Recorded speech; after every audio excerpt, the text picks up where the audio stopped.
Welcome to the Foxy Business Hour, where business gets smarter, sharper, and a little bit foxy. I'm your host, LaDonna Garvin, and each episode we sit down with subject matter experts and business owners to uncover real strategies, tools, and stories that help small businesses grow, thrive, and succeed. Whether it's navigating challenges, celebrating wins, or learning from the leaders of the field, this is your hour of insight, inspiration, and practical takeaways. So let's dive in. Today we have Mindy Fellman from USA Benefits. Thank you for joining us. Hi, Mindy. So you do health insurance, right? Health insurance, life insurance, dental and vision. Okay, that's a lot. But sometimes that isn't like stuff that people, kind of like accounting, that's not something people want to talk about. Like that's sort of kind of, it's got to be a hard profession to be in. What inspired you to get into it? Well, I've been in corporate America all my life. What am I doing? Who am I helping? Not giving back anything.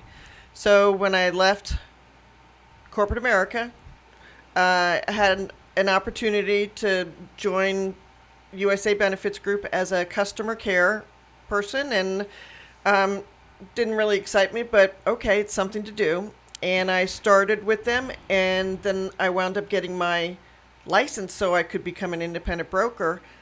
And it just did my heart wonders to be able to give them something that was useful. Health insurance, you need health insurance. Yeah, especially in America, like with rising medical costs and stuff like that. If you don't have insurance, I've heard of where it like pretty much bankrupts people if they don't have the correct insurance. Absolutely. What did you do before, like corporate America? You can keep it vague. I worked for AT&T, Lucent, Avaya. So AT&T split, became Lucent, and then it split again and was Avaya. And I did accounts receivable for the international team. I've done process work.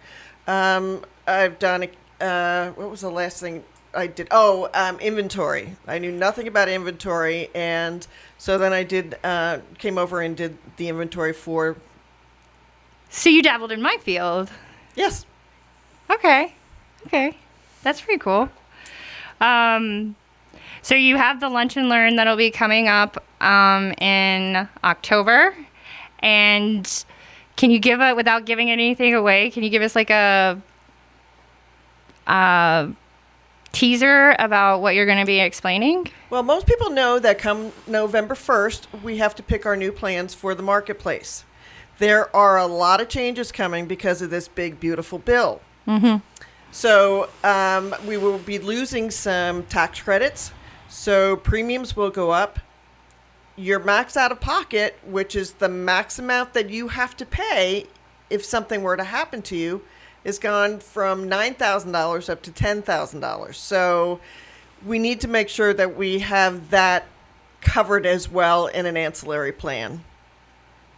Okay, and is there any type, like, when you go through insurances, like companies, like I know when my husband goes and does his insurance, he's like, there's like 3 different providers that he gets, and then we have to go through and say pros and cons for each one, which we never quite understand what we're getting. We just go that one.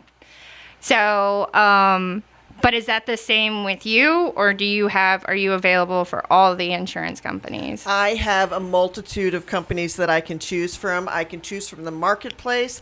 I can choose private insurance, whatever fits the client's needs. Okay, so if you're most of the people that we tend to talk to, I know through my accounting and everything, they tend to be small business owners. They don't have an employer that's paying for their insurance, and they sit there and they go marketplace, or if they have kids, they might look at, I can never remember, is it Medicare for kids and Medicaid? Kid Care. Florida Kid Care.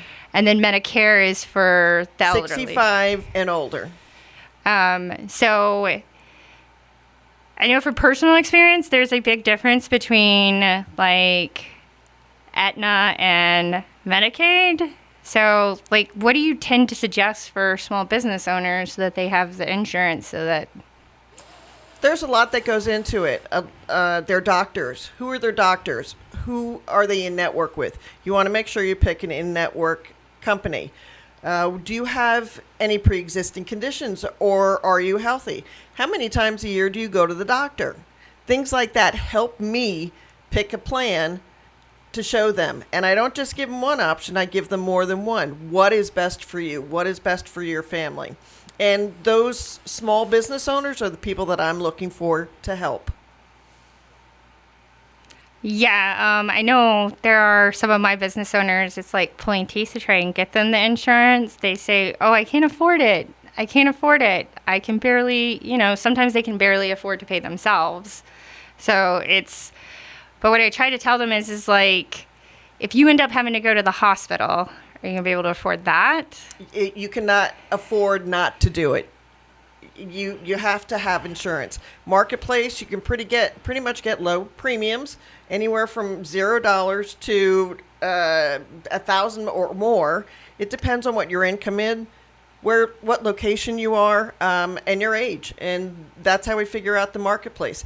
But whatever you tell the marketplace you're making, you need to make that. If you make less than that this coming year, you won't get any money back. But if you make more, you're going to owe that government money.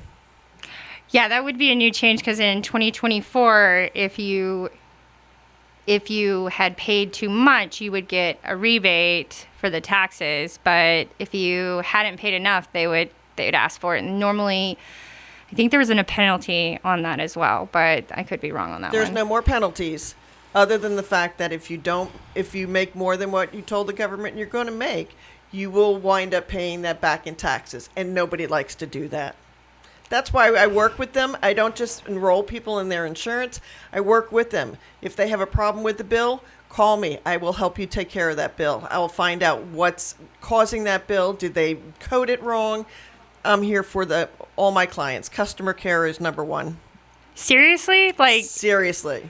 I can't tell. So I had a surgery a few years back, and I remember the anesthesiologist going, "You owe us money." I'm like, "Nope, I met my minimum. The insurance owes you money. You have to go to the insurance." Mm-hmm. And my insurance company just told me to wait. It took 2 years to get my entire surgery paid for. Sometimes it does, because you've got your anesthesiologist, you've got your facility, you've got your doctor. But when you have a problem with a bill, I take care of that. I work with the companies, the hospital or the doctors and the insurance company, to figure out what happened.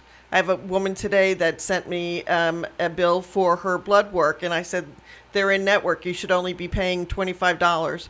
So I'll be fighting that bill for her. I've never heard of an insurance person fighting bills for you. I've been on hold a lot. Give it to me. I'll take care of it. That's part of the deal. That is awesome. Do you help companies as well? So let's say a company is getting to the place where they can start offering insurance to their employees. Can you help them with that too? I can. Large groups, small groups, whatever they need, whatever the amount of people are, I can help them with that. So if you're an owner and you want to give insurance to your employees, is there a minimum amount that you need to be able? Employees? Mm-hmm. No. I have a law firm that I work with, and every time they bring somebody new on, I find them health care, and it's not always the same plan. But I work with each one of them to make sure that they get their health needs met, and the company takes care of it. It's called a list bill. Does the company still have to pay half? Or what is it? There's a percentage that they have to pay? They can pay all of it. They can pay part of it, and the employee pay the rest of it. It just depends on what the company wants to do. Awesome. I didn't know that, because I just thought you had to have I don't know, in my mind it was 10 or more employees before you could start offering insurance and stuff. Cool. And then for the vision, it's the same for the vision and the dental? Yes. The vision and the dental, I've always had vision and dental. Not gonna lie, I'm not gonna say I always felt like it was worth it sometimes, because okay, so I have to go for an eye doctor appointment every year because I wear glasses, right? And so they give us a lot of money for the frames, but they give us very little for the lenses. So I'm still dishing out $300 per pair of glasses, and my household has a lot of glasses holder, like glasses people. And they never seem to, like, my husband has a condition in one of his eyes, and the insurance will fight, well, no, it's medical. Mm-hmm. No, it's vision. But he's had, like, when he was a child, he had something on with his eye. Like, one eye is brown and the other eye is blue, but they had to get something out of his eye, and the laser that went through it took all the blue out of his eyes and made it brown. And he has like a fake, what is it? The lens. So he has to get that checked out, and then he'll go, the insurance company, the vision will say, well, that's not us, that's medical. And the medical will go, nope, that's the eye. It goes to and they'll fight back and forth. See, again, I would do that battle for you. But let me tell you, vision insurance for one person can be anywhere from $10 to $12 a month. Mm-hmm. You have to decide, is it worth it, or is it worth it just to go to what is that, with the owl, and go, and it's $99 for an exam and for 2 pairs of glasses. I'm not going to sell you something if I think that you can get a better deal somewhere else. Now, dental insurance is another thing. I believe that if you have dental insurance, you get your checkups, you're good. But I get people that come to me and want dental insurance because they have to have major work. Major work on a dental insurance on the first year is not going to cover much. They'll pay 10% and you'll pay 90%. So that's why everybody should have dental insurance and make sure they get their checkups so they don't have to have big bills at the end. So is the dental insurance like almost cumulative? So the amount of years that you have it, it goes up how much they'll pay for? So the second year on one of my plans that you have it, it's 50% you'll pay and 50% they'll pay. Okay, I have another question about dental. Okay, so when I went to go do dental and my son needed to get braces and they suggested that I get braces, they wouldn't pay for my braces because I'm too old, apparently. But they'll pay for my son, but only until it was like, 26? Yes. Why do they do that? Well, orthodontic insurance, the most they're going to pay is $1,500. Oh. It's not even worth it. If you got kids and sooner or later they're going to need some dental work like that, orthodontists, just start putting the money aside. They're not going to give you much. $1,500 is not a lot. And I think, what are braces, like $5,000 or something like that? We paid for it like over time. Okay. Like the orthodontist that we didn't even end up using the insurance because the deal that the orthodontist had was a better deal. Mm-hmm. Like we would have to pay less per month than if we had gone through the insurance. Yep. So again, if that's a better way to go, I'm going to tell you that's a better way to go. Don't waste money in dental insurance if you're looking for braces. Yeah, I just think that there's a lot of confusion when it comes to insurance. Well, and that's where I come in. I educate you. I will let you know what you need to know. I will tell you, yes, I think that's a good idea. No, I don't think that's a good idea. People want private insurance, but you have too many pre-existing conditions. You won't get a plan other than the marketplace. I want to educate you what your plan offers you. It's just not, here's your premium, here's your copay. Let's look at what else we have. Is therapy something that's you need monthly or weekly? Well, then let's also make sure I have a plan where you can afford those therapy sessions. Things like that. I'm here to educate you. That is weird. Here's another thing people don't always know. It doesn't cost you anything to come see me. I don't get paid. You don't have to pay me anything. You pay your premium. As long as you pay your premium, you're good. Okay. Well, that's kind of like in our group, like in our BNI group, we do, like, there's lots of us that will do a bunch of free stuff because we want people to be educated about what they're getting themselves into. And that's one of the things that I'm a firm believer that an educated client or an educated customer is a good customer Exactly. or client. You'll end up doing less and they will get more out of it. Like, them knowing what I do doesn't make my job go away. So Exactly. So it sounds like you do something similar. Yes. That makes me feel good. Like, every time I hear that somebody else does that too, that makes me feel good. Well, and there's So. I am registered with a lot of states, licensed in a lot of states, I should say. If there's a state that I'm not licensed in and somebody needs my help, I will get licensed in that state. There are some, New Jersey, for instance, I was not licensed or contracted to be able to sell their marketplace. They are state-based exchange. I will do it just as a courtesy, just to make sure that they have what they need for their family to protect their family. New Jersey is weird because I can't do New Jersey state taxes either. You had to have a special license Yep. to do them. A funny story, nothing to do with insurance. The first time I went to New Jersey, I was going up there because I used to do live action role playing. It was a post-apocalyptic zombie LARP. And we dressed up and hit people with sticks.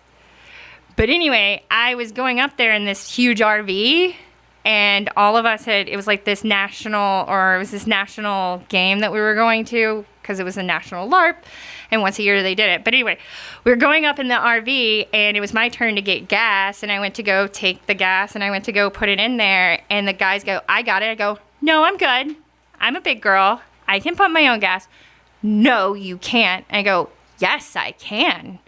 And then one of my friends goes, "No, you can't. You're not allowed to pump your own gas in New Jersey." Nope, you just sit in your car and tell them what you want. It was so weird. Yep. I thought he was like trying to get, Nope. I didn't know what he was doing. Yep. So, yeah. So, where are you originally from? Are you from Florida? No, I am originally from New Jersey, where they pumped my gas. And then I moved to Colorado in 2004, where I had to learn to pump my own gas. And then in 2019, I moved to Florida. What's your favorite state? Colorado. Colorado is very pretty. We went up there for a vacation once.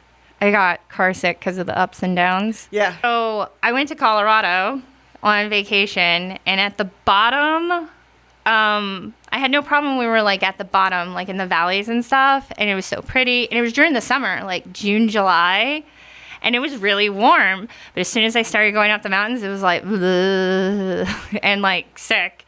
And then the coolest thing is like you get to the top and you could have a snowball fight. Yep. That was the coolest thing ever. I'm like, it's warm, but I can have a snowball fight. I grew up on the Jersey Shore, so I am a water person.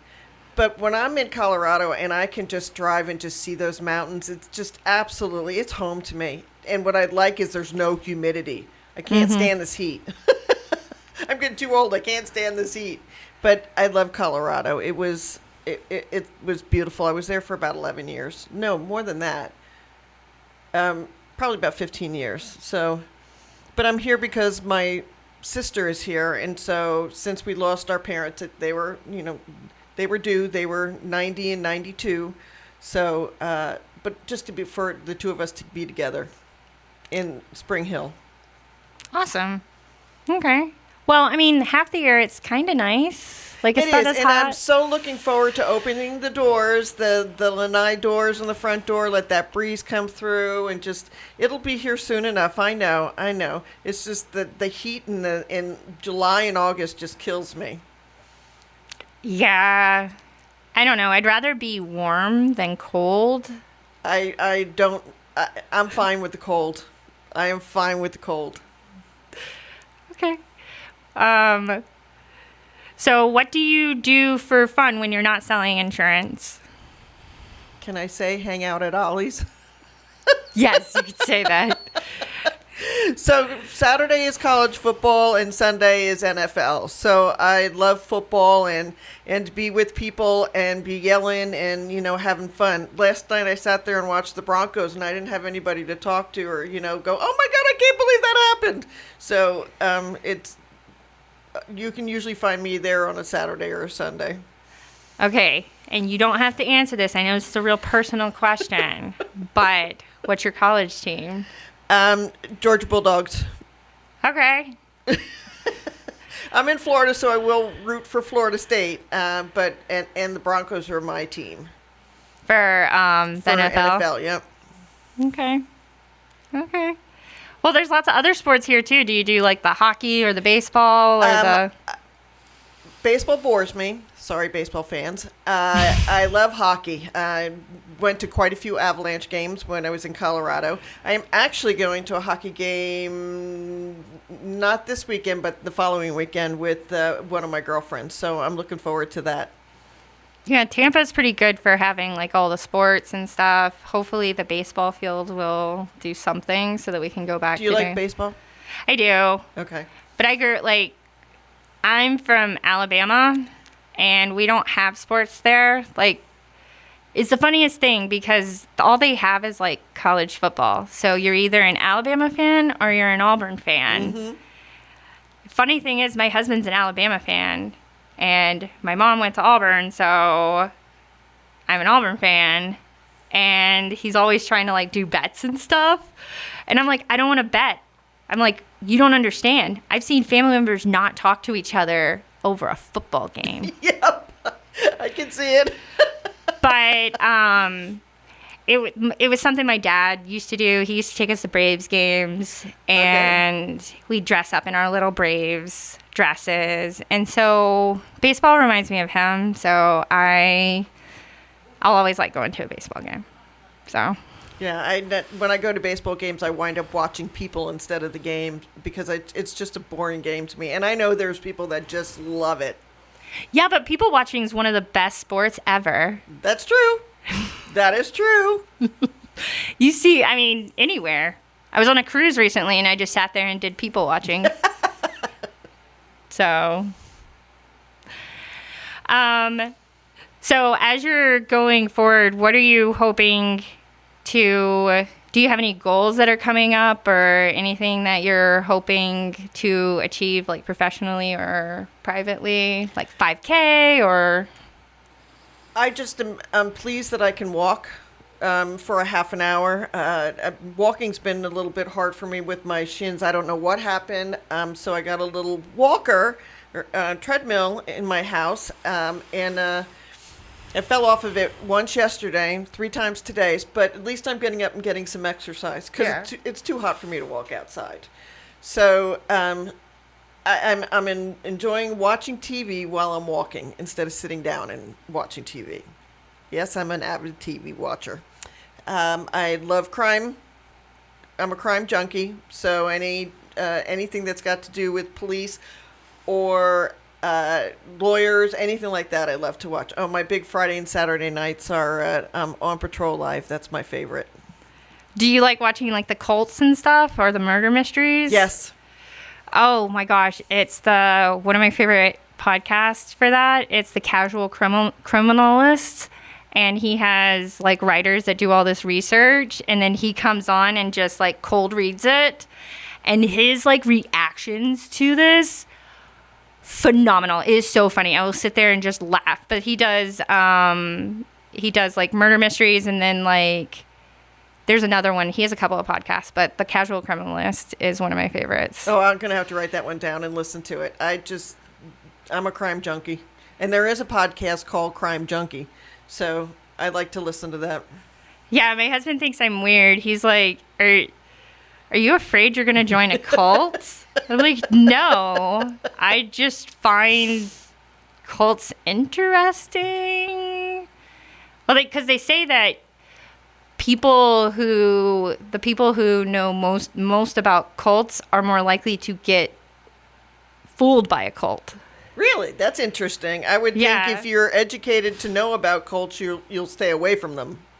Yeah, but they have, like, there was one cult where they got people, there was people in the cult that were, like, they grew up with psychologists, and they knew exactly, like, it's like magic. Have them look over here and be doing the stuff over here. And so yeah, That's what they say.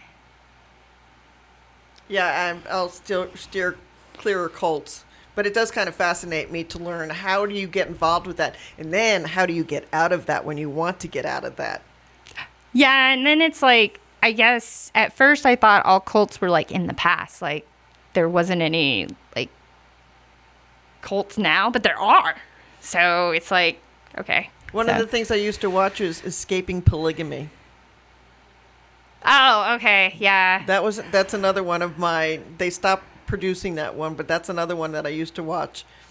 You don't know how much of it is scripted, but it used to fascinate me to watch that one. Yeah, some of the reality. Yeah, the reality. You're like, okay, like, did you really do that? Okay. Depends on what it is. I used to be really big into like the house one where everybody's staying in the house, and then they were like, oh no you didn't, and I'm like, oh my god, what is she gonna do next? I have no patience for that one. I used to also watch like Jerry Springer and stuff too, like where people are pulling their hair and stuff. Because somebody else's drama is so much better than yours. I try to stay out of the drama. Yeah. I really do. I'll watch it on TV, but that's about it. Yep, So I hear you. So yeah. Okay. So we do have your Lunch and Learn coming up October. So your Lunch and Learn is coming up on October 21st, and it's going to be at our favorite place, the Angelus. I love the Angelus. Yes. And that's going to be from 12:30 to 2:30. So can you give us a review of the topics that you'll be going over for that? Well, I'll be looking at what the new marketplace rules will be and talking about that. We have new pricing coming out, premiums coming out on November 1st. So we'll be getting ready to look at that. There'll be letters going out to folks who already have the marketplace to tell them, some of them will actually say what their new premium will be for 2026. So my suggestion is that people don't do it on their own. It doesn't cost you anything to sit down with a health insurance advisor. Sit down with somebody. Sit down with me so I can educate you and I can find the plan that's best suited for you. There's things in the plan that you may not even think of. Are you doing blood work year-round every 3 or 6 months? Then you need to make sure you have a copay for that. Did you get the right plan? Is your premium too high? I have found you one with a lower deductible? Things like this is stuff that you want to chat with somebody about. Make sure that you're giving them the right income so you're not owing the government money back. Let's make sure that if you need dental work, you don't have good teeth don't run in your family, let's make sure we have a plan for you. Is vision really worth it for you to have? Things like that. Another item, too, that's big is that you do need to protect yourself and your family with life insurance. September was life insurance month. People say, I don't need it. Understand that when you're younger, it doesn't cost you much. Mm-hmm. And that premium will stay that way for the rest of your life. Or your term, if you're doing term insurance or a whole life policy. So that's important as well. All right. And if you're younger, I've heard different things versus term versus whole. If you're younger, is it better to just do the whole than the term? Or I have a product that actually builds cash value, and it's a whole life policy. So while we're putting that premium away, it's building. And so when you're up in your 60s and you want to go on vacation, you can take money out of your policy and use it to go to wherever. Bali, if it's on your bucket list. Ireland's on mine. I'd really like to take my husband to Scotland. There you go. He's Scottish, so I'd really like to take him. So I know like there's deadlines. Is that for when you do it through a job? Is that the same for? Yes. So for the marketplace, we're November 1st through December 15th, I believe, because they keep changing the days. And that plan will start January 1st. So the plan, if you're on the marketplace now, will end December 31st. The new plans will come into effect on January 1st. But let's take a look and see if you're on a plan now and your premium is going up that much. Let's take a look and see if there's another plan we can put you in. We can change your plans that way. All right. Is that the same for dental and vision too? Dental, you can pick any time of the year. Your dental and vision, I can sign you up today for a plan that starts tomorrow. So, again, if you need major work, don't wait till the last minute. But I do have plans that are better suited for the big, I got to have my teeth pulled or I need a crown or something like that. I do have plans that will help you there. Awesome. So I'm looking forward to doing your lunch and learn and hoping that you get a big crowd. Any last thoughts or sayings or slogans or? So I'm going to tell you, health insurance sucks. Let me help you find the one that sucks the least. I love that one. Thank you for joining us on the Foxy Business Hour, where we spotlight the experts and entrepreneurs shaping the way business gets done. If you enjoyed today's conversation, be sure to subscribe, share, and leave a review so that more business leaders can discover the tools and stories that inspire growth. Until next time, stay sharp, stay focused, and keep running your business the Foxy way.